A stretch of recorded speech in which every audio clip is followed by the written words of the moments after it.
Yeah. Yeah. Yeah. How's everybody doing tonight?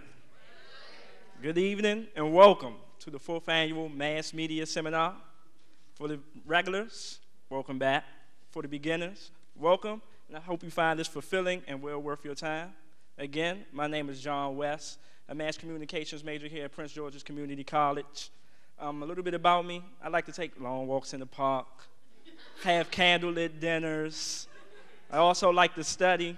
Well, not really study. I'm only saying that because a couple of my professors are here.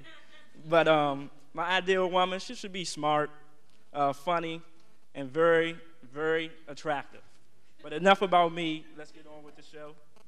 This year, we're doing the seminar a little different. This year, we're doing talk show style. This year, our panel includes guests from radio, television, print, film, and we also added a new medium, emerging media. Also, you, the audience, will also get a chance to interact with the panel. We will have a question and answer session. So at the end of the show, we have a question and answer session for you. And also, we will have a breakout session where you, the audience, will also get to interact with the panelists off stage. Now, ladies and gentlemen, let's begin the show. First off is print journalism. Before television and radio, there was the granddaddy of media, print journalism. With the invention of the printing press in 1456, the oldest new medium was born. The first published American paper was made in 1690, and by the 1800s, there were several hundred, mostly political though. Today, there are over 1,500 daily newspapers in the United States.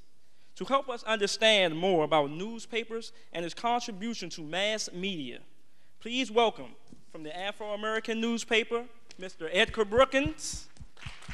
From our own OWL newspaper, Mr. Malcolm Beach, and author in her own right, Ms. Nakia Sterling.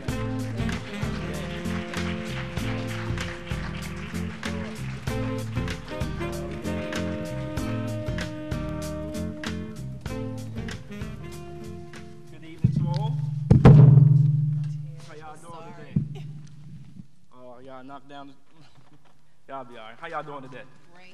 Great, thank you. So, Ms. Dakia, could you first off briefly tell us about yourself? I am Dakia Sterling, publisher of, a lot of you have this, Entertainment Power Players. It's a TV, film, music, and sports directory that I wrote for myself as a student at Howard, looking to transition from college student to entertainment professional. Couldn't find it, created it, and now it's helping thousands of students across the country find contacts for their careers. Okay, Mr. Beach. My name is Malcolm Beach, and I'm the faculty advisor for the OWL student newspaper. Okay. And so we try to put out a student newspaper every month and give the students some idea of what it's like to be in print journalism. And professionally, I'm also a newspaper publisher with Eagle News newspaper. Okay, and Mr. Brookins. Good evening. Thank you for inviting us out this evening. I'm Edgar Brookins, the general manager of the Washington Afro-American newspaper, and part of the Afro-American newspaper group out of Baltimore, Maryland. We're a 116-year-old news publishing communications company, and we used to just say newspaper. We now must say communications because it's a much broader umbrella that we're dealing with now, and we focus on weekly newspapers twice per week, one on Thursday, one on Friday, as well as some supplemental magazines that we put out periodically to produce a greater income flow. Okay, first question for you, Ms. Nakia Sterling. What does it take to publish a book? Tenacity. You have to have a vision, and you have to have an I won't quit until this vision comes to pass fruition. Tenacity. For me, just seeing that there was a need for my publication, that it didn't exist, that there wasn't a quality publication that was affordable for me, the starving college student, it put a really big push in my spirit to get it done. So for me, first I would say have a vision and just make sure that you have a goal in mind and it's attainable. If you can dream something, you can really achieve it if you don't quit. Okay, Mr. Beach, how does a community or school newspaper differ from any regional or national newspaper? Well, the OWL newspaper is primarily the voice of the students of Prince George's Community College. So all the stories and the editorial ideas come from the student editor-in-chief. And that makes it a little different in that our actual market is the college itself. What we intend to do is to expand a little bit beyond that in the future and try to deal with the community, the surrounding area, and be more involved with some of the local news as well. Okay, and Mr. Brookins, I've seen on the website afronews.com that you have a blogging section as well as a Twitter link. Do you believe these two emerging medias will be the future of journalism? Well, it's going to be a part of the future for sure. Okay.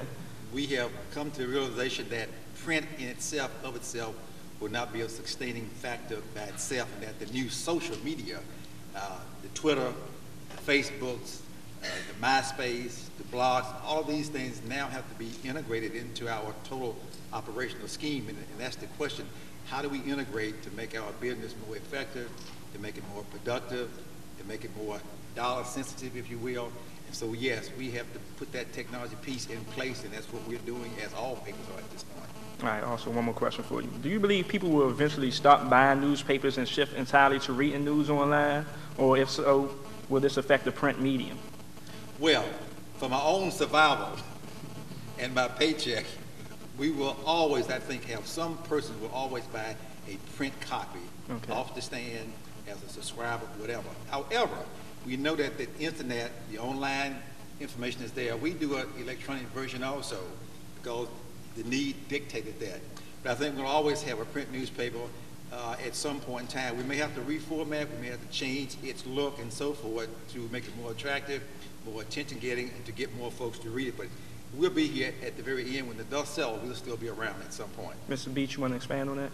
Yeah, I think that the business is changing. I think that we become information providers. We're looking at different ways to disseminate information. Print is one of them. But we all often feel that in the print media, the history of journalism was born in the print media. We do more research. Our stories are more thorough. There's more analytical time put in it. It's not just a soundbite, on a quick TV show or a flash across an internet web page. So I think that there's some importance to the basis of journalism is still going to be print. And then we will expand, just like Mr. Brookins said. Okay, Lakia, I'm sorry. I was going to ask you a separate question, Go but ahead. it's similar. Do you believe people will stop buying books and shift entirely to ebooks? If so, how will this affect this medium? Absolutely not. I love books. I love papers. I love paper. Paper will never go away for me. So, we do have to incorporate technology in what we do, so we always offer, mobile me's and ebooks and that sort of thing. Right. So people can download the information and have it readily accessible, because now we're so savvy, people want the information so we can get it and go. We want to be able to run with it. And paper sometimes slows you down, but that's a good thing sometimes. That's a good thing. Being fast is not the most important thing. Being thorough is always good, too. Yes. Okay, well, unfortunately, we have to go on to the next session. Thank you for your time. We'll see you later in the Q&A session. Thank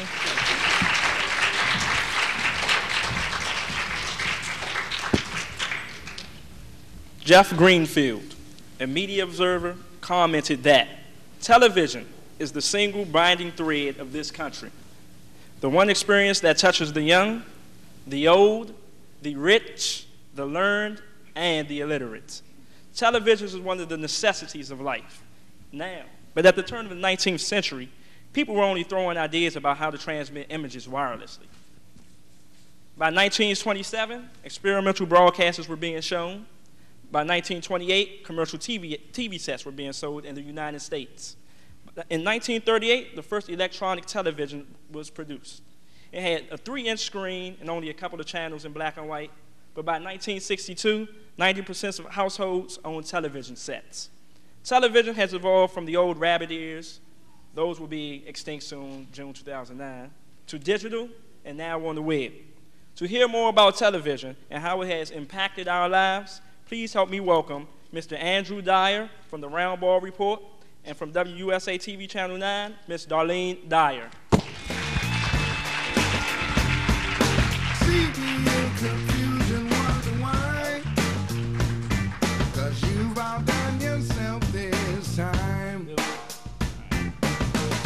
Smack is gonna bite you back, 'cause only you will suffer. How y'all doing this evening? Doing pretty good. How about yourself? I'm good. First start off with